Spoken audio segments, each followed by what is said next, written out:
भाजपा ये दावा करती है कि वो एक लोकतांत्रिक पार्टी है और लोकतंत्र में विश्वास करती है, जिसको लेकर डीडीसी चुनाव संपन्न करवाए जा रहे हैं। लेकिन नेशनल कॉन्फ्रेंस कहती है कि बीजेपी कहीं धांधली कर रही है इन चुनावों में। किस तरह से यह आरोप है, इसी विषय पर चर्चा के लिए मेरे साथ मौजूद है कालाकोट चुनाव से नेशनल कॉन्फ्रेंस के इंचार्ज कुंवर यशवर्धन जी। यशवर्धन जी, आपका स्वागत है। पहले आपका बहुत बहुत शुक्रिया यहाँ आने के लिए। सर, जैसे आपको पता है डीडीसी इलेक्शन चल रही है, तो कालाकोट में 3 सीटों पर नेशनल कॉन्फ्रेंस कंटेस्ट कर रही थी। सबसे पहली जो सीट थी वो थी कालाकोट, ढांगरी और मोगला। तीनों सीटों में इलेक्शन हुई है वहां पे। मैं आपको एक इंसिडेंट बताना चाहता हूँ जो 10 तारीख का इंसिडेंट है, जहां पे इलेक्शन थी ढांगरी और कालाकोट में। ढांगरी में पोलिंग को 5 मिनट बचते हैं तो नेशनल कॉन्फ्रेंस के वोटर वोट डालने जाते हैं। वो किसी के भी हक में वोट डाले अंदर जाके, किसी को उसकी दिक्कत नहीं होनी चाहिए। अगर वो नेशनल कॉन्फ्रेंस को डाले, भारतीय जनता पार्टी को दे, पर वो उनका अधिकार है वोट डालने का। 5 मिनट बचे थे, वो लाइन में, तो लाइन में जो लगा होगा उसने वोट डालना है। वहां के जो सरपंच है, जो पहले कांग्रेस में था, भारतीय जनता पार्टी में आज, तो वो सरपंच साहब ने क्या किया, उन्होंने वहां पे बदतमीजी स्टार्ट की उन लोगों के साथ। उसके बाद जब कुछ लोगों ने रोका, वो सिख कम्युनिटी के लोग थे, तो उनके साथ बदतमीजी की वहां पे और लड़ाई झगड़ा किया। वो आपको बेहतर वहां के लोग बताएंगे जो सिख कम्युनिटी के थे, उनके साथ क्या किया वो मैं बोलना नहीं चाहूंगा यहाँ पे। उसके बाद जब खत्म होती है इलेक्शन, खत्म होती है तो बैलेट पेपर्स वगैरह रजौरी वाली तरफ जाते हैं। उसके बाद वो घर जाते हैं, रविंद्र रैना जी का कॉल उनको आता है, जब किसी भी पार्टी का आता है। उसके बाद वो हॉस्पिटल में जाके लेट जाते हैं। 2 घंटे या 4 घंटे में एफआईआर लग जाती है। वो 5 नाम देते हैं, उन 5 नाम की एफआईआर लगती है। क्या एडमिनिस्ट्रेशन का फर्ज नहीं बनता था कि दोनों पार्टियों को बुलाया जाए, बैठ के बात पूछी जाए, सच का सच देखा जाए, झूठ? अगर किसी और इंसान की गलती है तो उस पर पर्चा लगे, हम किसी के हक पे नहीं है। पर एडमिनिस्ट्रेशन और एसएचओ साहब और डीसी साहब और एसएसपी साहब का फर्ज बनता था सबको बुलाया जाए, बात की जाए और जो गलत है उसके खिलाफ पर्चा लगाए। पर्चा 4 घंटों में लगाया गया। उसी दिन एक इंसिडेंट होता है कालाकोट में, जहां से मेरी मदर कंटेस्ट कर रही है, डीडीसी कैंडिडेट थी मेरी मदर। वहां इंसिडेंट होता है किस जगह से? कालाकोट से, डीडीसी कैंडिडेट से। वहां पे एक पंचायत है, दाली पंचायत। ओके। ठीक है, दाली पंचायत की पोलिंग चल रही थी। पोलिंग चलते हुए लोग नेशनल कॉन्फ्रेंस का तावन दे रहे थे वहां पे। अब फ्रस्ट्रेशन थी क्या थी वो आप बेहतर वहीं पता चलेगा आपको जी। उन्होंने एक नेशनल कॉन्फ्रेंस का वर्कर, कोई नौजवान नहीं था, 40-45 ईयर्स का वर्कर था हमारा, उससे उन्होंने बदतमीजी की और उसके सिर पे मारा। आप कालाकोट हॉस्पिटल से आप उसकी रिपोर्ट ले सकते हैं, एमएलसी उस पे है। 3 टांके लगे हैं उस पे, 3 टांके। मैं खुद देख के आया हूं वहां पे, मैं मौके पे था कल वहां पे। 3 टांके लगे और अभी तक 48 आवर्स तक पर्चा नहीं लगा। एक तरफ 4 घंटे में पर्चा, एक तरफ 48 आवर्स में पर्चा नहीं लगा, क्योंकि जिस वर्कर को मार पड़ी है वो नेशनल कॉन्फ्रेंस का था और जिसने मारा वो भारतीय जनता पार्टी का था। और उनको प्रेशर आया है एडमिनिस्ट्रेशन को भी पर्चा नहीं लगना चाहिए। सर, मैं आपके माध्यम से, आपके चैनल के माध्यम से ये पूछना चाहता हूं कि अगर एडमिनिस्ट्रेशन को जा डीसी साहब की कुर्सी पे, एसएसपी साहब की कुर्सी पे, फिर रविंद्र रैना जी को क्यों ना बैठा दिया जाए? अगर उन्होंने ही सारे फैसले करने हैं हमारी डिस्ट्रिक्ट के, या हमारी कालाकोट कॉन्स्टिट्यूंसी के, तो उनको बैठा दिया जाए, वो बेहतर है। उनको वैसे भी वो बोलते बोलते रहते हैं, तो वहां बैठ के बोलते रहेंगे। सियासत में तो उनका कुछ बचा नहीं है अब, क्योंकि लोगों को, उन्होंने हिंदू को मुसलमान से तोड़ने की, भाई को भाई से तोड़ने की कोशिश की। उनकी सियासत कहाँ है? इधर तक की सियासत है। और मैं आपको सच बताऊंगा कि कालाकोट में गड़बड़ी करने की कोशिश की। मैं एक इंसिडेंट आपको और बताऊंगा, छोटा सा एक इंसिडेंट है। देखो, आप भारतीय जनता पार्टी की साजिश देखिए इलेक्शन जीतने के लिए, क्या क्या साजिश की। आज तो इलेक्शन खत्म है, मैं तो सच गरीब आवाम के सामने लाना चाहता हूं। मेरा मकसद कुछ नहीं है। कालाकोट की गरीब आवाम को पता होना चाहिए कौन सही है कौन गलत है। मेरे चाचा जी ठाकुर रमेश्वर सिंह जी डीडीसी कैंडिडेट थे मेरी पार्टी से, ढांगरी से। वो फॉर्म भरने गए, मैं साथ था उनके, मैं एज इंचार्ज मैं साथ था, और गरीब लोग हमारी कालाकोट के वहां डांगरी वाली तरफ के सब थे साथ। वहां नारे लगते हैं, फॉर्म भरोगे, नारे तो लगेंगे। वहां हमारे साथ बाजी साहब, ब्रेवी वाले बाजी साहब को सब अच्छी तरह से जानते हैं। वो बाजी साहब माने हुए बाजी साहब हैं और लोग उनको पसंद करते हैं। उनके बेटे बशारत बाजी साहब हमारे साथ के फॉर्म भराने, वो साथ गए तो लोगों ने नारा लगाया, बाजी साहब जिंदाबाद। अब आप मुझे बताएं, आप मीडिया वाले ज्यादा बेहतर, मुझसे ज्यादा बेहतर जानते हैं कि अगर कोई गलत नारा लगा हो तो वहां पे सीआईडी भी होती है जब कोई फॉर्म भरने जाता है, एडमिनिस्ट्रेशन भी है, पुलिस भी है। तो कुछ गलत नारा लगेगा तो उसी टाइम जवाब हो जाता है, उसी टाइम, घंटे 2 घंटे आधा घंटे में। 2 दिन के बाद वहां के भारतीय जनता पार्टी के सरपंच वहां पे उस नारे की जगह, जो बाजी साहब जिंदाबाद की जगह, कहते हैं कि पाकिस्तान जिंदाबाद के नारे लगे। सरपंच है वो बीजेपी के, फेसबुक पे वो वायरल करते हैं। मैं डीसी साहब को फोन किया, मैंने डीसी साहब को बोला कि जनाब ये क्या है, ये तो हिंदू मुसलमान कराने की साजिश है इधर, क्या हम पाकिस्तान जिंदाबाद के नारे लगाएंगे? अगर लगाए किसी ने, फॉर एग्जाम्पल किसी ने लगाए, क्या वहां एडमिनिस्ट्रेशन थी नहीं? आपको लगता है कि रविंद्र रैना हिंदू मुस्लिम करते हैं? तो आप मेरे से बेहतर तो आप जानते हैं। पूरी जम्मू कश्मीर की मीडिया जानती है। हिंदू मुसलमान भाई भाई को लड़ाने के। मेरे वालिद साहब आज जिंदगी में इस दुनिया में नहीं है। मेरी मदर कंटेस्ट कर रही थी, उन्होंने कालाकोट से मैंडेट मेरे रियल चाचा की वाइफ को दे दिया। उन्होंने तो भाई भाई को लड़ाने किया। मेरे घर पे जिस दिन वो अफसोस करने आए, उन्होंने बोला आपके वालिद साहब 12 साल एमएलए रहे हैं, मैं इस मुश्किल वक्त में आपके साथ हूं। तो हर्षवर्धन जी, आपकी शिकायत है कि रविंद्र राणा ने कॉल किया और पूरा वहां पर माहौल खराब करने की कोशिश की है। आज से 2 साल पहले चले जाए, 2017 में फरवरी में भी एक वाकया हुआ था जब आपके परिजनों पर एफआईआर लगी थी। तब आपने आरोप लगाया था कि अब्दुल गनी कोहली जो है वो वहां पर खराब कर रहे हैं माहौल, और उन्होंने आरोप लगाया था कि आपके परिवारजनों ने उनके ऊपर हमला किया, उनके पीआरओ पर। तो यदि रविंद्र राणा हिंदू मुस्लिम करते हैं तो अब्दुल गनी कोहली साहब तो हिंदू मुस्लिम नहीं करते होंगे। उस समय भी आपका ये आरोप था कि बीजेपी जो है, ये कालाकोट में क्यों होता है? सर साथ है ना, सारे इकट्ठे हो गए ना जी। सारे जो एक तरफ थे ना लड़ाई करने और एक तरफ चले गए, जो बेचारे शरीफ लोग थे वो एक तरफ हो गए।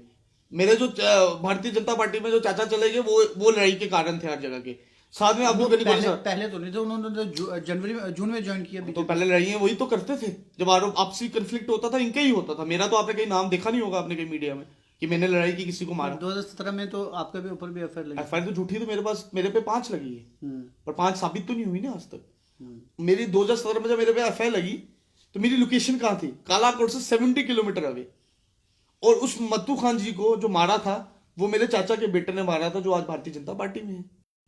उन्होंने मारा। ठाकुर कुंवर, क्या नाम उनका? रंजीत ईशान ठाकुर जी, उन्होंने मारा। वो उस टाइम थे। मेरी लोकेशन 70 किलोमीटर दूर थी, और वो आप पता करवा सकते हैं कि मेरी लोकेशन की वजह से काफी लोगों पे पर्चा नहीं लगा उस वजह से, क्योंकि मेरे पे झूठा पर्चा लगा था। मैं लड़ाई झगड़े के हक में ही नहीं हूं। मैं कालाकोट में रिप्रेजेंटेटिव इंचार्ज उमरुद्दुल्ला साहब, फारूक साहब, मियां अल्ताफ साहब ने बनाया गरीब अवाम की सेवा करने के लिए। यशवर्धन जी, अभी जो आप आरोप लगा रहे हैं वो किन के ऊपर लग रहा है? वो भी आपके जो चाचा जानी है? वो मैं भारतीय जनता पार्टी पे आरोप, जो लीडर जिनको कह रहे हैं वो आपके चाचा ही ना, जिन्होंने बीजेपी ज्वाइन की। हाँ, वो बीजेपी ज्वाइन की। वही कर रहे हैं ना वहां पे मारपीट। वही सारे बीजेपी, वो रविंद्र राणा जी, सारे सब एक थाली के हैं। आप ये मत समझे कि कोई किसी से कम है।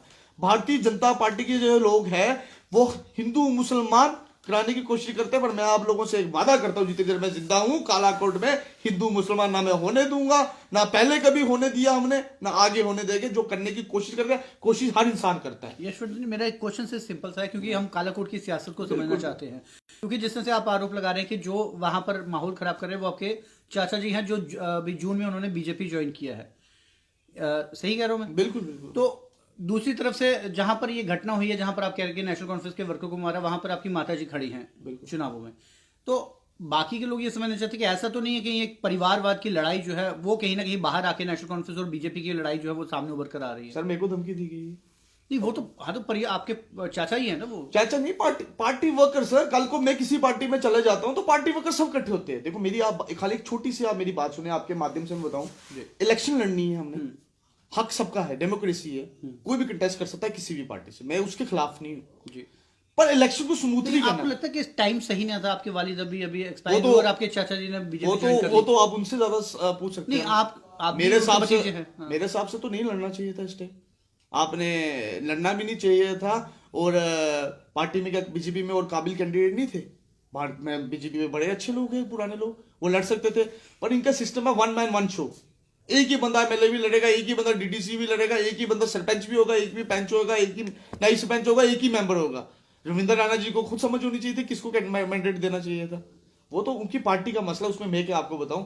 मेरे हिसाब से गलत था, पर आज जो अल्लाह ताला और मेरा भगवान करता है वो बेहतर ही करता है। वो आपको 22 तारीख को खुद पता चलेगा कि बेहतर हुआ गलत हुआ। वो तो लास्ट में क्या एफआईआर चाहते हैं उस मामले में भी? सर मैं पता क्या, मेरा जो सीधा है, मैं किसी इंसान के खिलाफ नहीं जी। मैं चाहता हूँ सच। बिल्कुल। अगर आप 4 घंटे में वहां पे आप एफआईआर लगा देते हो बिना पूछे किसी से, कालाकोट में जिसको सच में मार पड़ी है, आप एमएलसी पर्चा आप हॉस्पिटल में ले लीजिए। आप मेरे पार्टी वर्कर से आप लीजिए वहां पे पूरा एमएलसी हुई है। हाँ, एमएलसी हुई है। उसके बाद आप हॉस्पिटल में आप बीएमओ से बात करें नंबर पे, पूरा आपको डिटेल देंगे। कुछ झूठी बात नहीं है कि हम झूठ आपको बोल रहे हैं कि अब आप कोर्ट के थ्रू एफआईआर करवा सकते हैं। अब आज का दिन देखते हैं ना कि उनको टाइम दिया ना, आज आपके माध्यम से टाइम देंगे। राइट। तो आज हमने 48 आवर्स तक कोई पर्चा नहीं लगा। आज तो हमारा मेन मकसद था मीडिया के थ्रू लोगों को सच बताना। एग्जैक्टली। आज हमने उनसे बात की। अब देखते हैं एक्विजिशन शाम तक क्या करती है, कल तक क्या करती है। उनको टाइम भी देना चाहिए ना, 12 घंटे का टाइम देना चाहिए। नहीं करेगी फिर नहीं करेगी। पहले हमारी डिमांड होगी कि पहले हम पार्टी के अपने लोग बुलाएंगे कालाकोट के, Right. उनसे सलाह करेंगे कि क्या करना चाहिए। देखो पार्टी एक बंदे की नहीं, पार्टी नेशनल कॉन्फ्रेंस सबकी पार्टी है। अगर मैं कालाकोट का इंचार्ज हूं तो मैं कालाकोट का इंचार्ज गरीब अवाम ने बनाया मुझे, मैं अकेला नहीं हूँ। मेरे नौजवानों की जीता है कालाकोट की, मैं अकेला फैसला कुछ भी नहीं लूंगा कालाकोट का। हम बैठेंगे और देखेंगे, अगर जरूरत पड़ेगी तो परसों या चौथ से हम धरने में बैठ जाएंगे, क्योंकि सच अगर मैं गलती करता हूं तो मेरे पे पर्चा लगना चाहिए, अगर कोई और इंसान पर करता है पर्चा, उसमें पार्टी नहीं आनी चाहिए। पर रविंद्र रैना जी, अच्छा मैं आपको बोलता हूं, मैंने एसपी साहब को फोन किया। ऐसा तो नहीं कि परिवार की फैमिली में बीजेपी फायदा लेने की कोशिश कर रही है? ये आप मुझसे पूछ सकते हैं, रविंद्र रैना जी बेहतर जानते हो कि ये नहीं, फायदा तो आप लोगों को ले रही है ना, इसलिए पूछ रहा हूँ। हो सकता है, क्या पता उनको ज्यादा समझ होगी, वो ज्यादा समझदार है, वो तो हिंदुस्तान के थोड़ी, वो तो कहते हैं मैं इंटरनेशनल लीडर हूँ, तो उनको बाहर भेजे, आप यूएसए भेजे, वहां की सियासत वो समझ पाएंगे।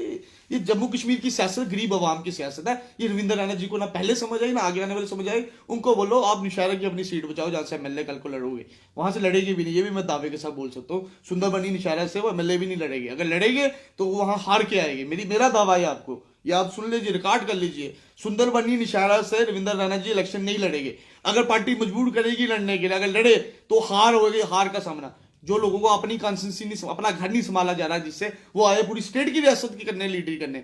एक बात मैं आपको बताना चाहूंगा आपके माध्यम से, मैं एडमिनिस्ट्रेशन को एक आपके माध्यम से, आपके चैनल के थ्रू बता देना चाहता हूं। मैंने पहले प्रॉपर चैनल से बात की, मैंने कल एसएसपी साहब को फोन किया, मेरा फर्ज बनता है, कुछ जिला में कोई गलती हो तो एसएसपी इज द हेड। बिल्कुल। मैंने एसएसपी साहब को फोन किया, मैंने कहा मैं एसएस से बोल रहा हूँ, तो सर ऐसी प्रॉब्लम हुई है मेरी कॉन्स्टिट्यूंसी में। उन्होंने कहा मेरे नोटिस में नहीं है। आप जिला के एसएसपी, आपको पता नहीं है लड़ाई हुई है दिल्ली में, मतलब जिला एसएसपी कह रहे हैं मेरे नोटिस में नहीं है। मैंने कहा सर आप नोटिस में लाए?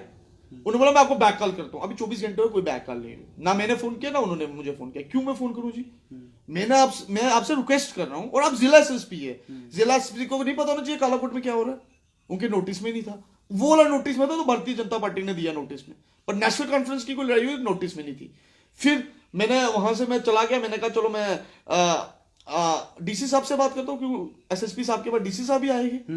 सुबह 10 बजे प्रॉपर टाइम होता है, आप सब जानते हैं ऑफिस टाइमिंग कितने बजे होती है, 10 बजे। किसी डीसी साहब को तंग नहीं करना चाहिए। 10 बजे 10:05 पे कॉल किया, कॉल नहीं पिक की, अभी तक बैक कॉल नहीं है। एडमिनिस्ट्रेशन चाहती क्या है मुझे आज तक समझ नहीं आया। मैं किसी इंसान के खिलाफ नहीं हूँ, हमारे कोहली साहब बहुत अच्छे अफसर होंगे, मुझे उन पर कोई डाउट नहीं है, पर प्रेशर है। किस चीज का प्रेशर है? आपको चारों पार्टियां जो कंटेस्ट कर रही है, Bharatiya Janata party, national conference, PDP, Congress, एक आंख से देखना है।